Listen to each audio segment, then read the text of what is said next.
Welcome to our channel. Today we how to verify dashboard navigation with Power BI embedded detailed guide step by step clearly.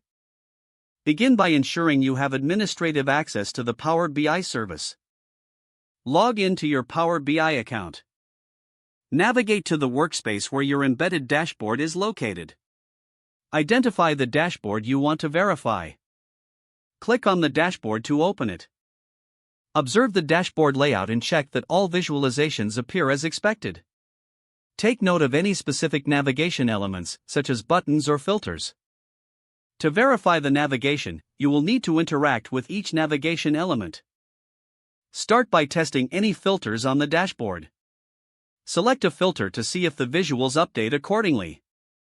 If applicable, check any slicers for responsiveness. Next, look for any drill-through options available on the visuals. Select a visual and attempt to drill through to a detailed report. Confirm that the detailed report displays relevant information based on your selection. Now, test any bookmarks that may be integrated into the dashboard. Click on each bookmark to ensure it navigates to the correct view. If there are any links to other dashboards or reports, click those as well.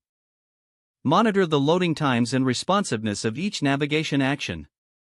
If there are any interactive elements like tooltips, hover over them to ensure they function properly.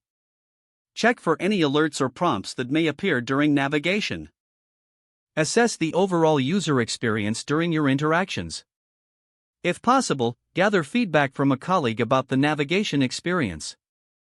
Document any issues or anomalies you discovered during your verification process. Once all elements have been tested, compile your findings for future reference.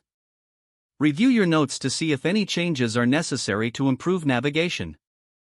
Conclude the verification process and make adjustments as needed. If the page does not load, refresh the browser or try again in a private or incognito window. Make sure you are using the correct email address, then retype it carefully to avoid small typos. Don't forget to like this video and subscribe to our channel for more step-by-step tech guides.